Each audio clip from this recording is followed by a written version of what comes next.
is up, everybody? Welcome back to Finger Microphone Channel. This is Cameron from Getting It Outdoors, and today we are going to be cooking some deer backstrap. Let's get into it.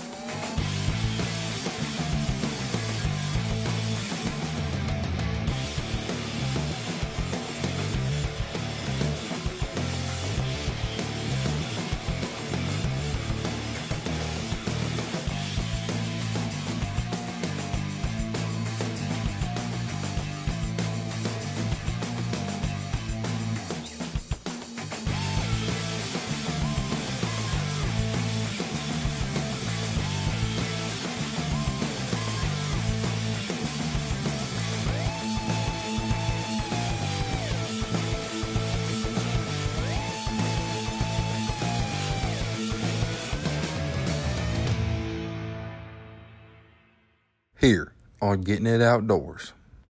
Alright, so the first thing that I am going to be doing is I'm going to be taking all of my meat and putting it on a pan. Alright, so I got my meat here and I put it on a pan, and this would be a good time if there's any hair on it, like this one right here, to take it and throw it in the trash.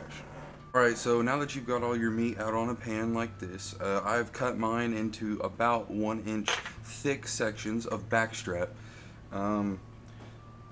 And I like to use salt and pepper, onion powder and garlic powder, and this meat tenderizer seasoning from Walmart. Alright, while you're going to season this meat, you're going to take your pan and put it on medium-high. I have a heat induction or electric stove, so I turned mine on to 8. And you just want this to get real nice and hot. This is a non-stick, flat-top pan right here, like what you'd cook pancakes on. So I'm going to liberally coat these in spices. So what you guys think is enough for y'all, you go ahead with that. But I like my stuff to have flavor, and I also like to be able to taste the meat at the same time. Now, that would be different for y'all. Some people don't like as much spice. Some people don't like as much they like to be able to taste the meat a little bit more. I like to be able to taste the meat, but I also like to have a good time doing it. Now, this is the deer that I shot during early muzzleloader season here in Kentucky. And he was an 8-point buck, and I just took all of the major cuts off, like the loins and the back straps, and the rest of them I'm turning into ground, because I'm not really one of the ones that likes, my 3-ounce steaks. It's just not my thing, I like my backstrap and my loins as far as like pan meat, and then I like the rest of my meat as burgers. Alright, and as we're putting this last spice on, you'll notice that I've dumped a bunch of spice out everywhere else on the pan. And some of y'all will go and, well, that's wasteful. Well, actually it's not, and I'll show you why. When you're done with that, take your meat, pick it up, and rub it around the pan and get some spice on the other side.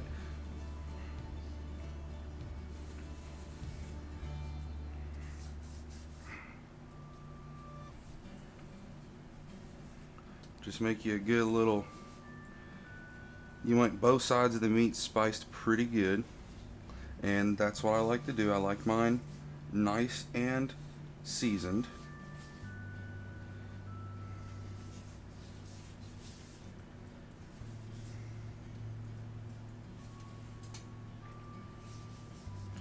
Alright, now you've taken that and you've rubbed it around the pan and you've got spice on both sides. So at this point, your pan should be super hot. Now, I don't put any oil or butter or anything on this pan because I want a good sear.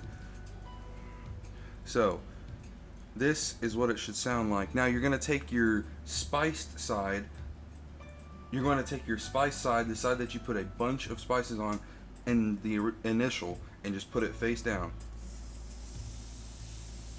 You want it to make a good sizzling sound whenever you put it on the pan.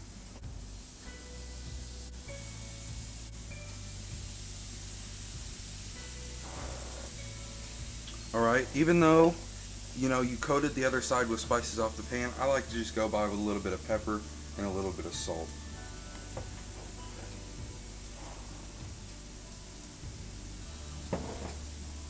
And I hope you guys are enjoying looking at my fat. I learned to cook, and that's why I look like this.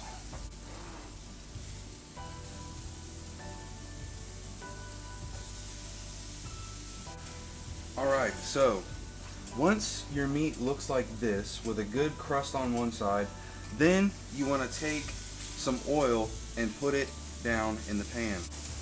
You can use oil or butter. I'm just going to use some vegetable oil. And just a little bit.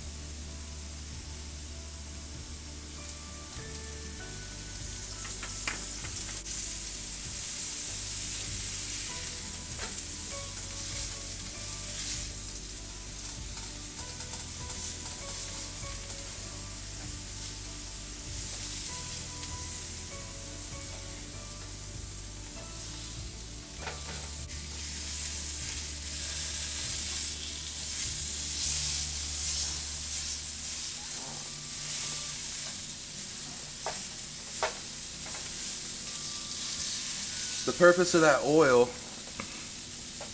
is to make it slide around easier so it's not sticking to the pan. And as you can see, these have a good nice crust on them like a steak does.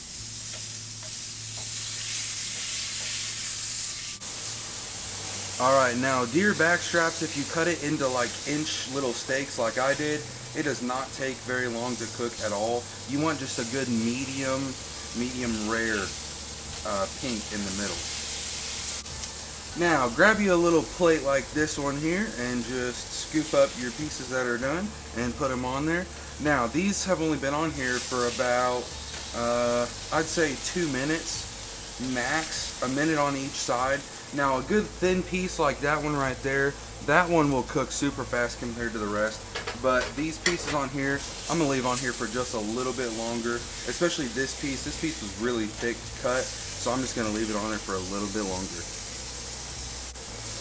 And if you don't feel like yours are done enough, you can grab, you know, a pair of kitchen scissors like these and just cut into it a little bit and just see if it is done, and these are done.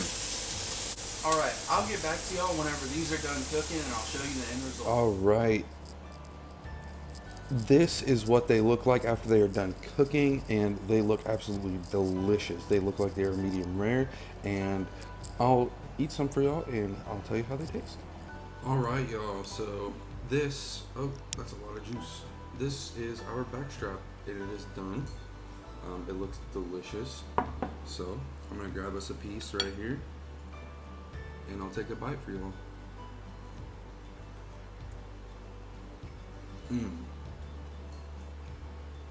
It is perfect, perfectly seasoned. I can still taste the meat some.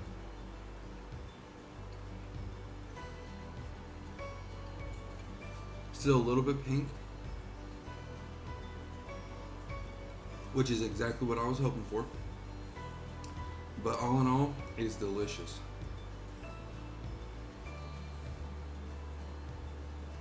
Grab another piece for y'all here.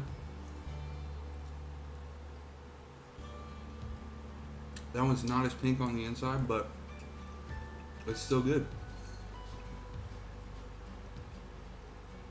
Super tender. I love it.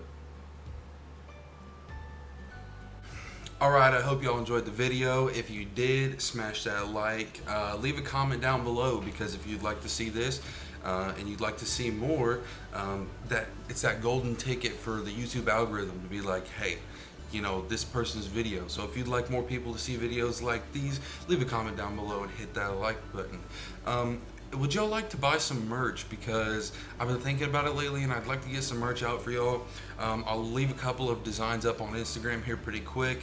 And yeah, if y'all enjoyed the video, hit that like button, subscribe, and I'll see you on the next one.